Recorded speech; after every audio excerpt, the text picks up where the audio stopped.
Welcome to my channel, The World of Science Fiction. Don't forget to like and subscribe to the channel. The cold of Ganymede Prime was not a thing of temperature alone. It was a pressure, a sterile weight that pressed in through the triple-glazed plasteel of the observation deck and settled deep in the bone. Kalen felt it as a familiar ache in his joints, a ghost of old wounds from the Cygnus conflict, a war that had ended a decade ago, but continued to fight its battles in the quiet moments of his memory. He stood his watch, hands clasped behind his back, his gaze fixed on the chamber below. The light in the facility was a flat, antiseptic white that bleached all color from the world, leaving only shades of gray on the metallic walls and his own worn, gray uniform. This was his life now, a slow, predictable decay in the service of the hegemony, guarding something he did not understand for reasons he no longer questioned. Below him, contained within a web of shimmering magnetic fields and graviton emitters, was Subject 734. The official designation was a lie, a clinical mask for the truth of what it was. The hegemony called it a xenoform, a weapon, a power source. To Kalen, after 3 years of silent observation, it was simply the prisoner. It had no discernible shape, no consistent form. It was a captive nebula, a storm of incandescent particles that swirled and coalesced, sometimes a slow, melancholic drift of silver and blue, other times a furious vortex of violet and gold. Its existence was a constant, silent scream of energy, held in check by a technology that felt more like a cage of sharpened steel than a scientific instrument.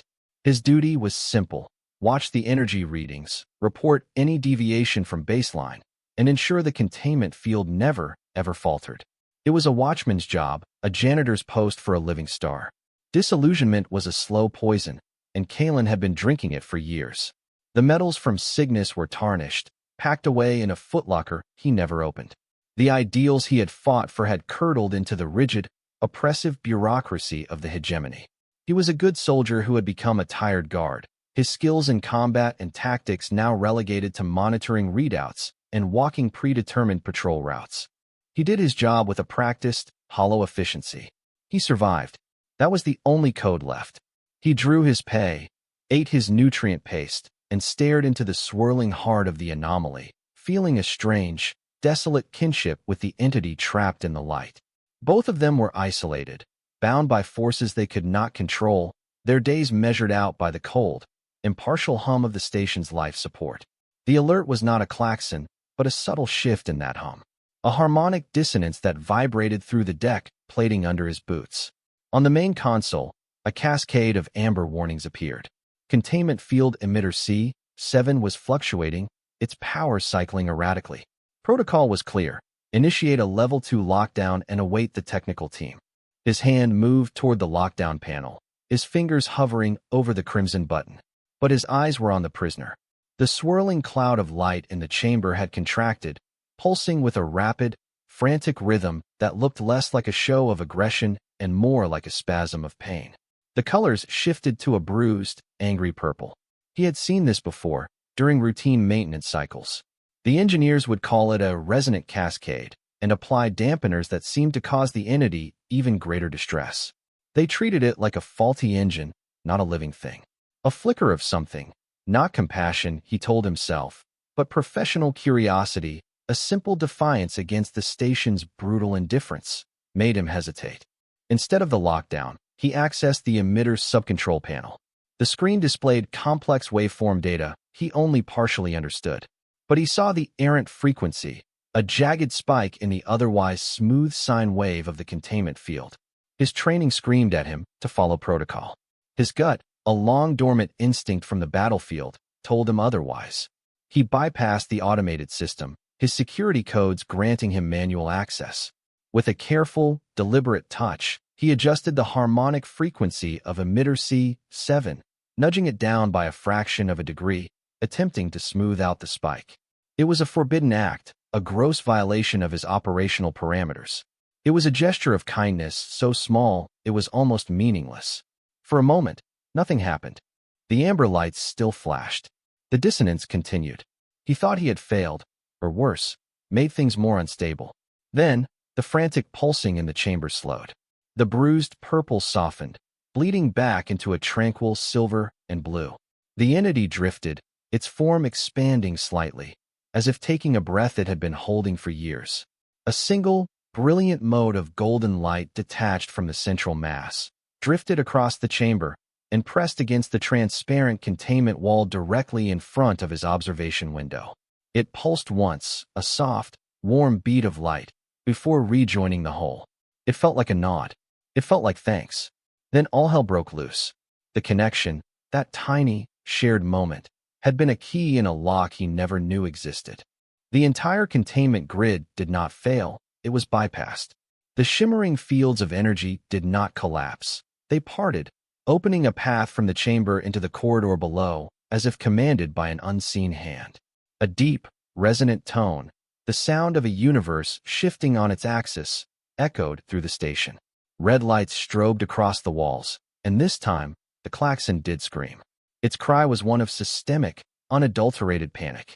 Warden Rost's voice, cold and sharp as fractured ice, erupted from the station-wide comms. Containment breach in Sector Gamma. Subject 734 is loose. Lethal force is authorized. I repeat, lethal force is authorized. Kalen stood frozen, the warmth of that single pulse of light still echoing in his chest. He had not broken the cage. He had been given the key. Below him, the cloud of light drifted out of its prison, serene and silent amidst the rising chaos. He was no longer a guard. He was a traitor, and his only ally was the monster he had just set free. He turned from the console, his hand instinctively going to the sidearm at his hip. The manhunt had begun, and he was the prey. He moved on instinct, the muscle memory of a soldier taking over where the discipline of a guard had shattered. He knew the layout of the station, its arteries, and its hidden capillaries. The main corridors would be swarming with security teams, armored and armed with plasma repeaters that could boil a man in his boots. His only chance was the maintenance network, the cramped, poorly lit tunnels that spiderwebbed through the station's guts. He keyed his access code into a wall panel, and a section of the floor slid away, revealing a dark, narrow shaft with a service ladder descending into the gloom. He did not hesitate. As he climbed down, the entity, he needed a name for her, not a number. He thought of her as Lyra, a constellation in a cage, flowed after him. She moved not like a creature, but like sentient mist, pouring into the shaft and surrounding him in a soft, cool luminescence that pushed back the oppressive darkness. There was no sense of menace from her, only a palpable awareness, a silent presence that watched his every move. He was her guide in this world of steel and wire, and she, he was beginning to realize, was his only shield. They were a bizarre, forced partnership, a broken man and a being of pure light, fleeing a system that wanted them both extinguished. The tunnels were a maze of conduits and humming machinery. The air was thick with the smell of ozone and recycled air. Above them, he could hear the thud of magnetic boots on the deck plates, the clipped, urgent shouts of security squads. They were hunting him, and they would be thorough. He led them deeper, toward the station's sub-level cargo bay, his mind racing, trying to formulate a plan beyond simple, immediate survival. He needed a ship, a way off this frozen rock. Distrust was a cold weight in his gut. Lyra had immense power, enough to simply dismantle the station's defenses, yet she followed him, her power held in reserve. He did not understand her restraint, and that lack of understanding was a form of fear. They emerged from a service hatch into a cavernous cargo hold, a vast space filled with stacked containers and dormant loading machinery. The air was cold enough to see his breath. The only way out was across 100 meters of open floor to the docking ring, where a few small courier vessels were berthed. It was a kill zone. As if on cue, a floodlight snapped on, pinning him in its harsh, white glare. From the shadows at the far end of the bay, a squad of guards advanced, their rifles leveled. At their lead was Officer Valerius, his face a mask of smug, vindictive triumph. "Kalen," Valerius called out, his voice amplified, echoing in the huge space. "Traitor, did you really think you could get away? Ross wants you for interrogation, but he gave me discretion. Surrender the asset, and I might just make your end quick." Valerius had always been a zealot, a man who found purpose in the rigid application of rules. He had harbored a personal animosity for Kalen for years, a professional jealousy that had now found its perfect outlet. Kalen raised his hand slowly, his mind a cold, calculating machine. There was no escape. They were outgunned, exposed. Lyra pulsed behind him, a low thrum of energy he could feel in his teeth. He could feel her power gathering, a storm coiling in on itself. She could annihilate them all. But she didn't. She waited. "I'm not giving you anything, Valerius," Kalen said, his voice steady. He was buying time, though for what, he did not know. "Wrong answer." Valerius snarled and raised his own rifle. "Light him up." The world dissolved into a storm of plasma fire. Kalen threw himself behind a stack of crates, the air around him sizzling with superheated energy. But the killing blow never came. He risked a glance and saw that Lyra had moved between him and the guards. She had expanded, forming a shimmering, translucent wall of pure light that absorbed the plasma bolts harmlessly. They dissipated against her form like stones thrown into a lake. The guards faltered, their expressions turning from confidence to shock, then to raw fear. Valerius, enraged, screamed at them to keep firing. But Lyra did not retaliate with overwhelming force. Instead, a single, focused tendril of white energy lashed out from her. It did not strike the men, but the ceiling above them. A massive magnetic crane, dormant for months, sparked to life.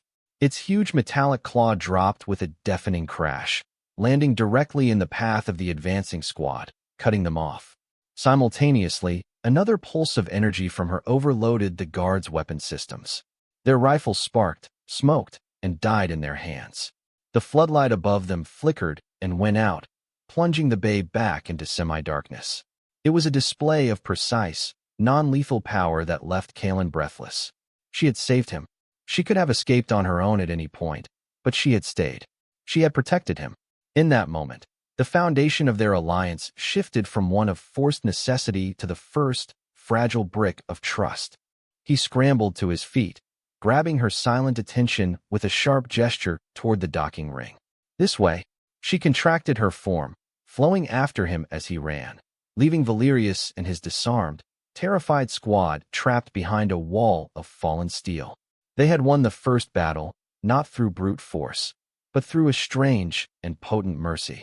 The courier ship was a small, ugly vessel designed for short-range cargo hauling, but its engines were cold and its fuel cells were charged. Kalen bypassed the cockpit's security lock with practiced ease, his fingers flying over the console.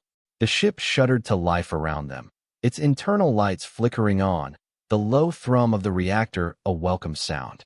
Lyra had flowed into the cockpit with him, her light now a soft, ambient glow that filled the small space.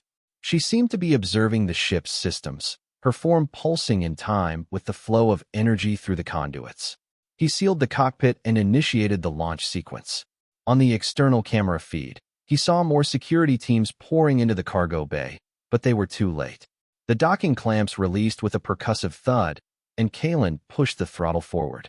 The ship lurched, then surged out of the docking bay, leaving the sterile confines of the station behind for the black, star-dusted void.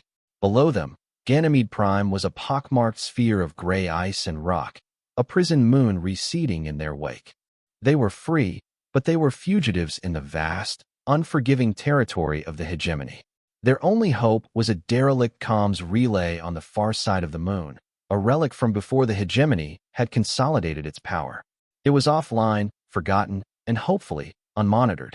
If he could get it working, he might be able to send a signal to someone on the outer colonies, a few old contacts from the war who still operated outside the system's rigid control.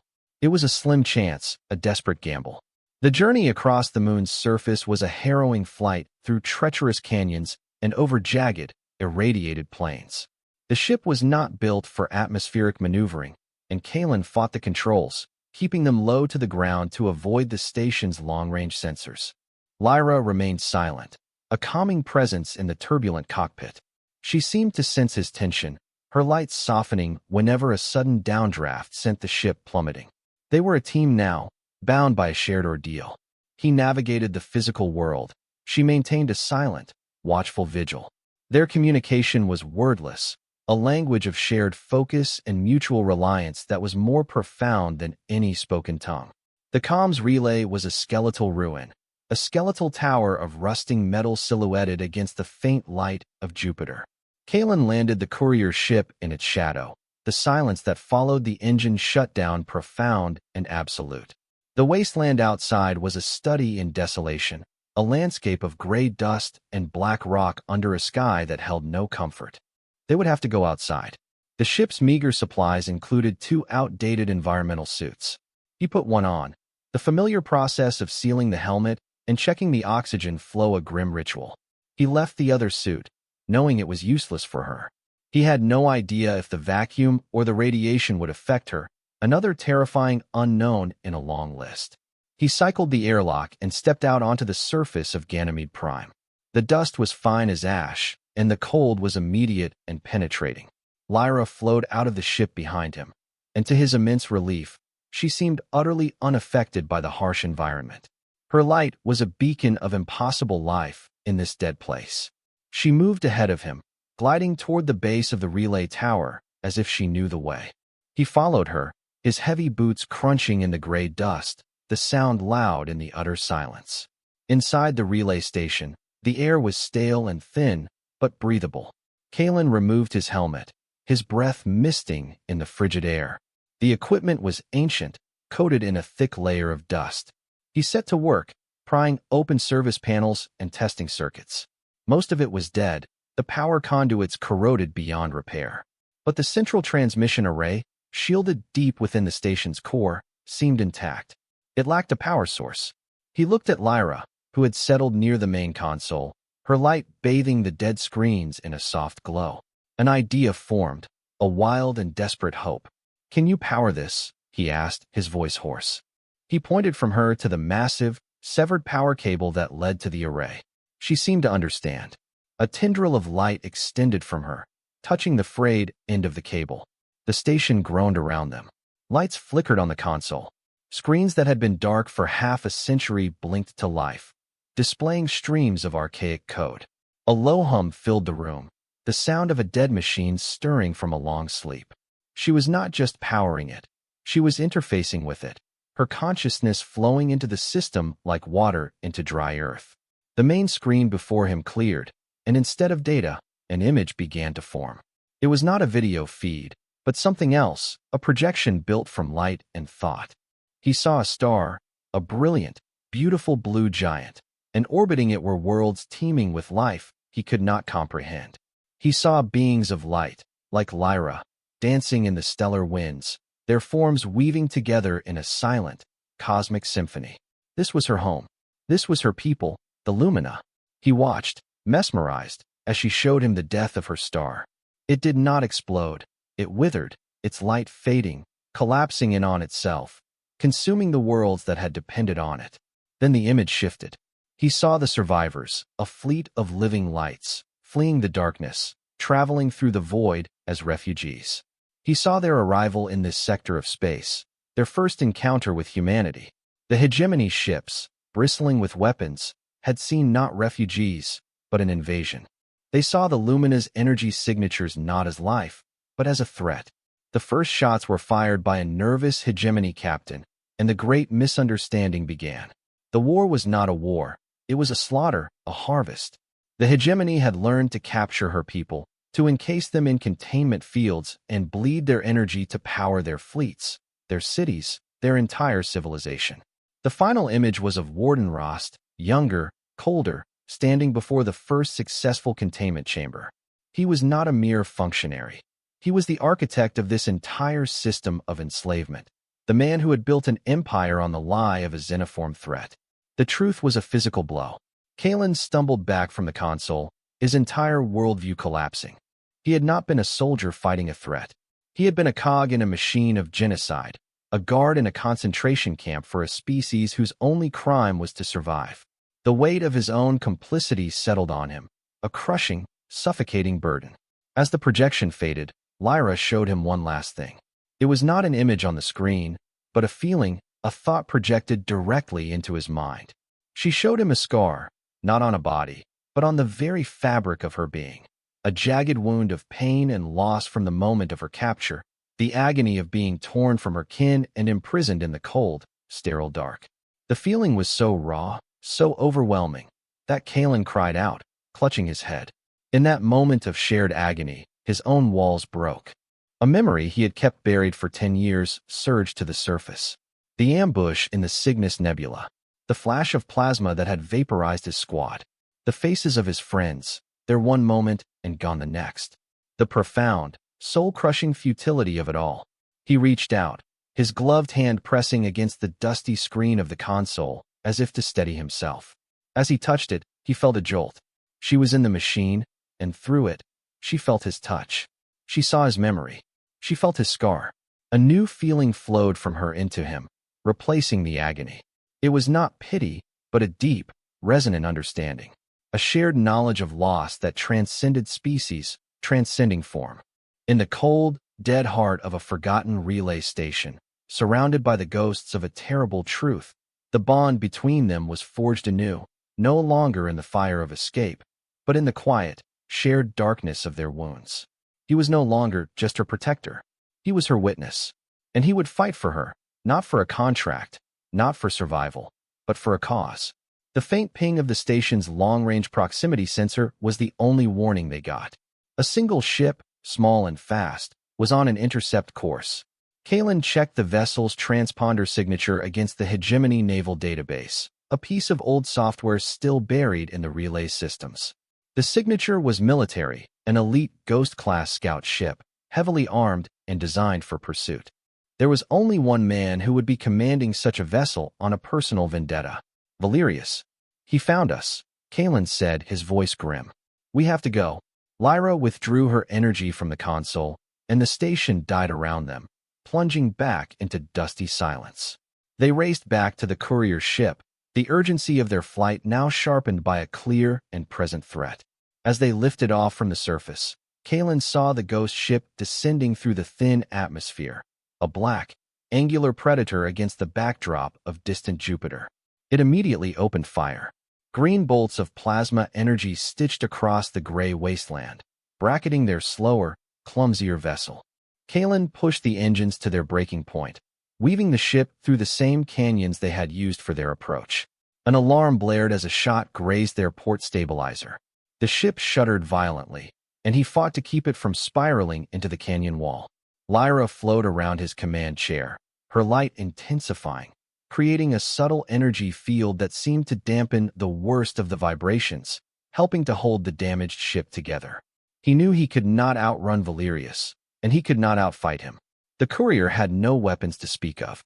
His only advantage was his knowledge of terrain, both the physical landscape of the moon and the tactical landscape of a dogfight. He led Valerius into a narrow, winding network of ravines, a place where the ghost ship's superior speed would be a liability.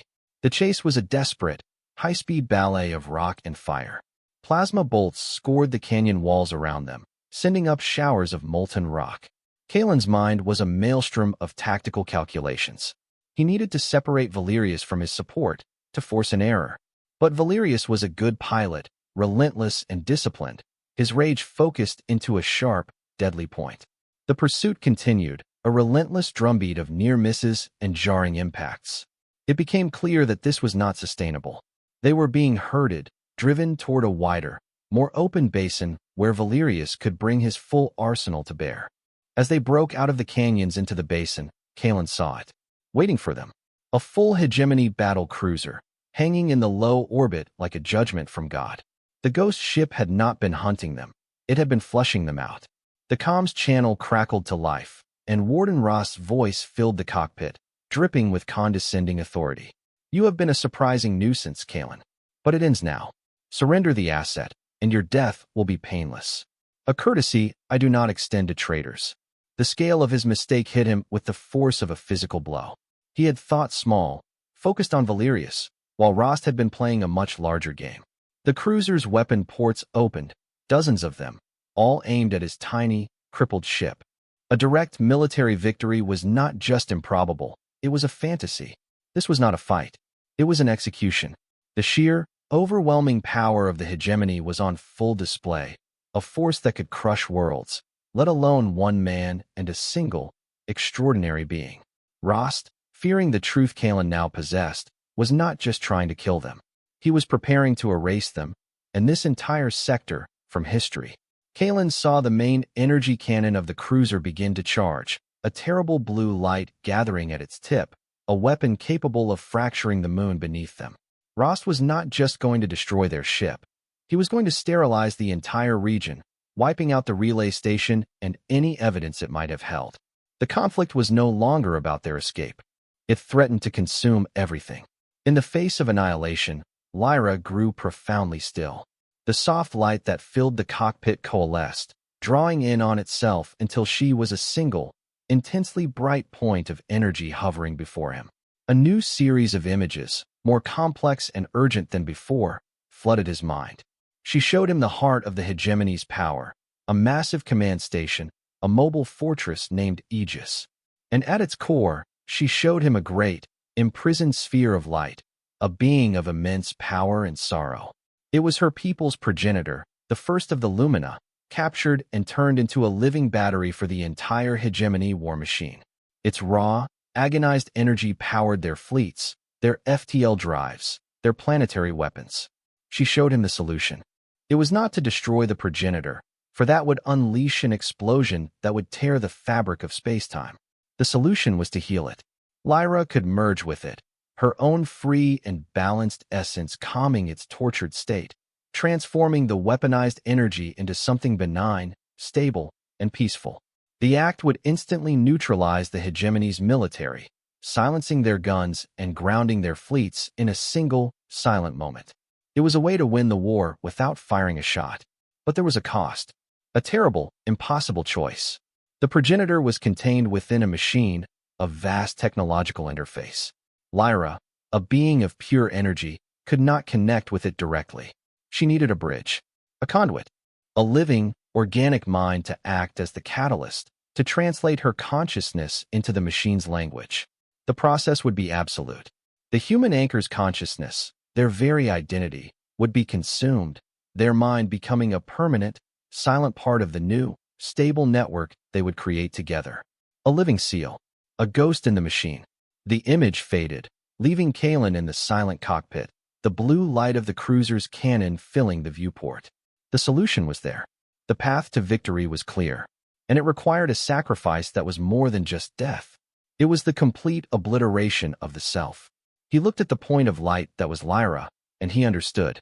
She was not presenting him with a choice. She was showing him the only way, and he was the only one who could pay the price. The decision did not come in a flash of heroic clarity. It settled upon him slowly, a heavy, cold certainty in the pit of his stomach. He looked at his own hands on the controls, scarred and calloused from a lifetime of fighting for causes that were not his own.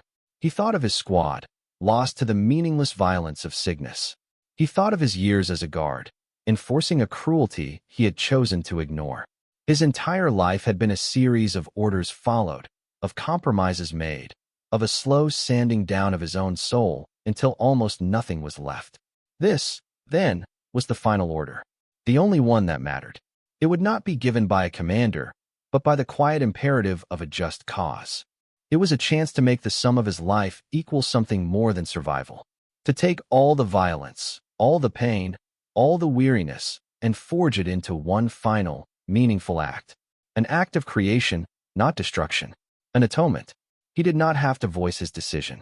Lyra already knew. The question had not been whether he would do it, but whether he could accept it. He took a deep breath, the recycled air of the cockpit tasting thin and stale.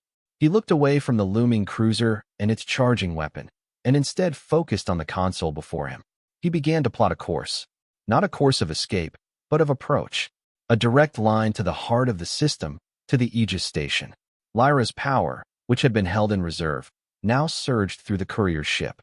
A brilliant shield of silver light enveloped them, and the ship's battered engines roared with impossible energy. With a lurch that pressed Kalen deep into his seat, the small vessel shot forward, not away from the hegemony cruiser, but directly past it.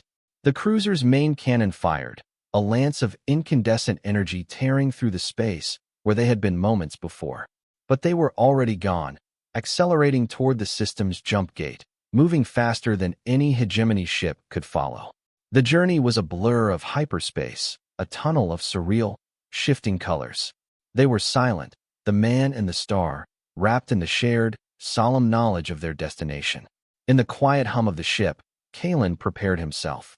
He cleaned his sidearm, not because he expected it to make a difference, but because it was a ritual, a piece of the soldier he had been. He checked the ship's schematics, memorizing the layout of the Aegis station, planning their infiltration route to the reactor core where the progenitor was held. There was no grand speech, no final declaration. In a quiet moment between tactical assessments, he reached out and placed his hand on the cockpit's viewport, looking out at the unreal vortex of light outside.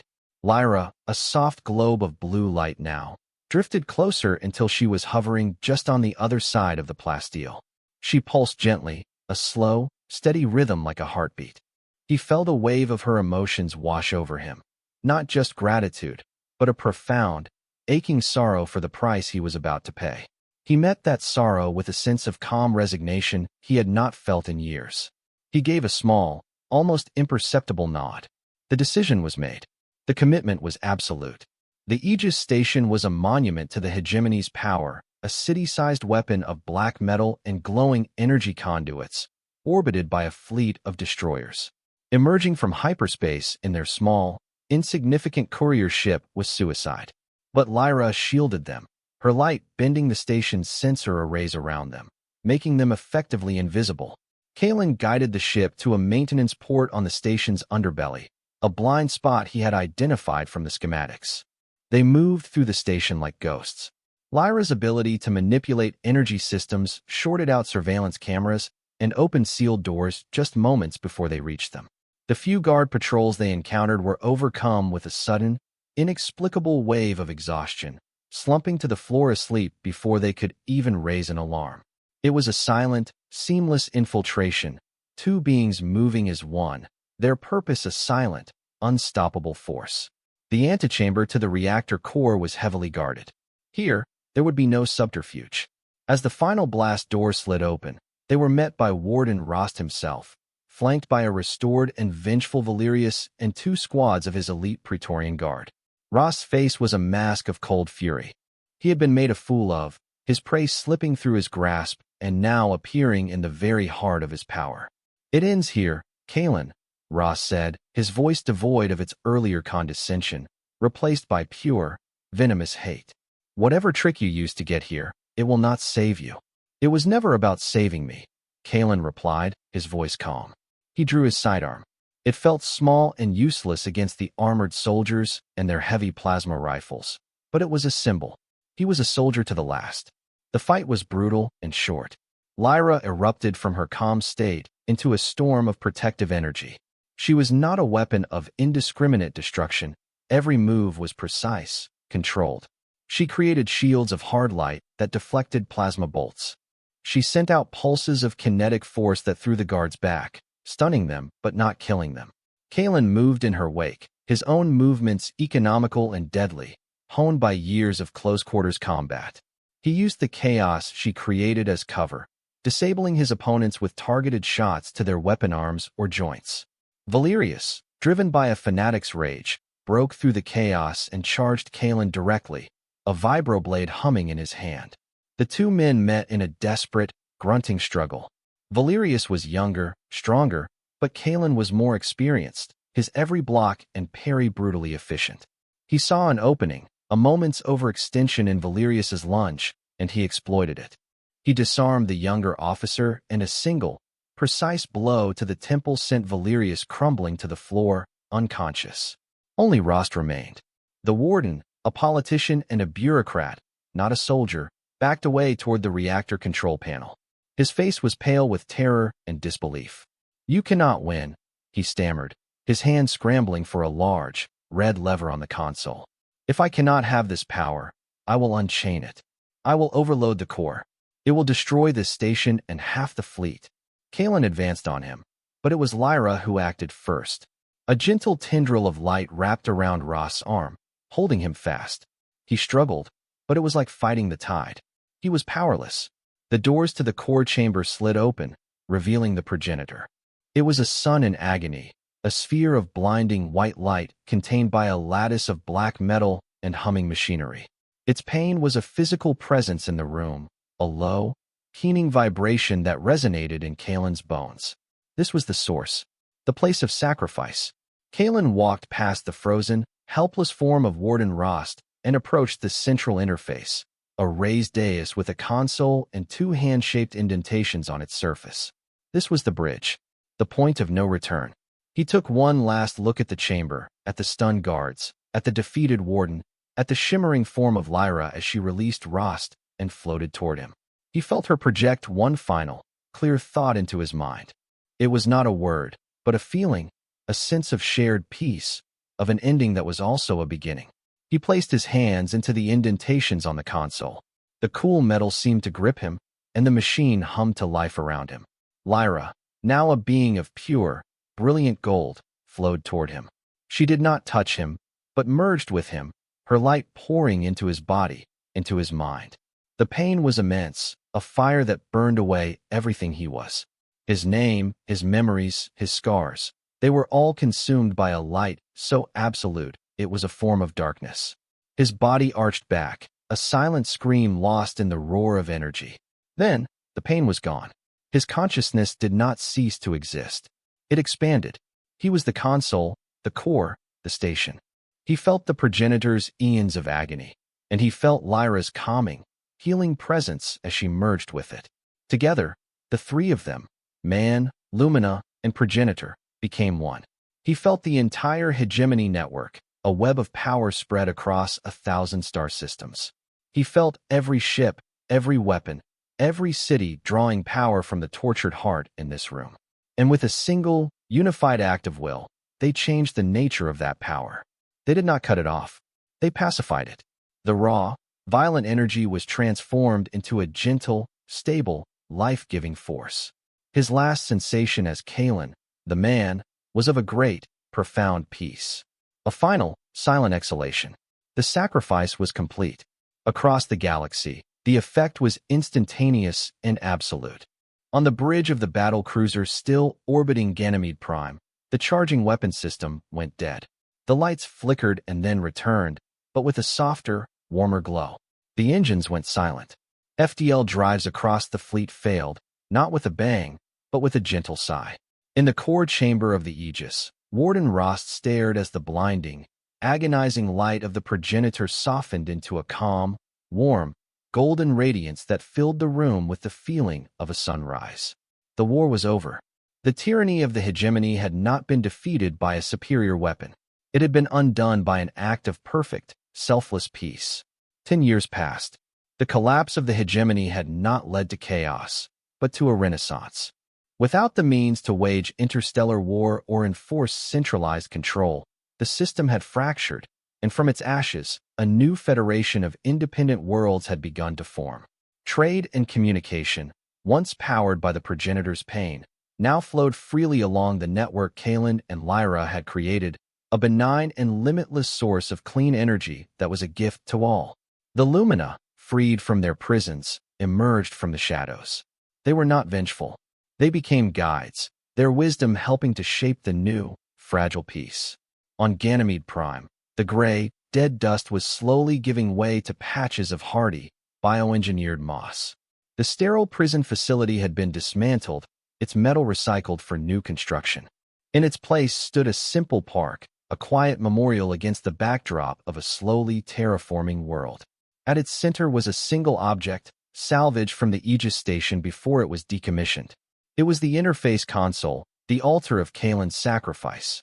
It was now encased in a smooth, crystalline material that had grown around it, and from within, it pulsed with a soft, steady, golden light. An old man stood before the memorial, his back stooped with age, his face a roadmap of wrinkles. It was Theron, the former director of the facility, now long retired. He had been a man of rules and protocols, a gruff but fair enforcer of the old system. He had learned the truth of Kalen's story not from a report, but from the sudden, inexplicable peace that had fallen over the galaxy, and from the Lumina, who had later sought him out to tell him of the guard who had changed everything. He reached out a trembling hand, but did not touch the crystal. He simply stood there, a silent witness, as he had so many years ago. He remembered Kalen not as a hero, but as a tired, disillusioned man doing a thankless job. A man who, in the end, had found something worth more than his own life. The light within the crystal pulsed, a slow, steady heartbeat that seemed to echo the rhythm of the new, peaceful galaxy. It was Kalen's legacy. He was not gone. He was the silent guardian, the ghost in the machine, a permanent bridge between two peoples, forever joined with the being he had saved. His sacrifice was not a memory. It was the quiet, enduring hum of a universe at peace.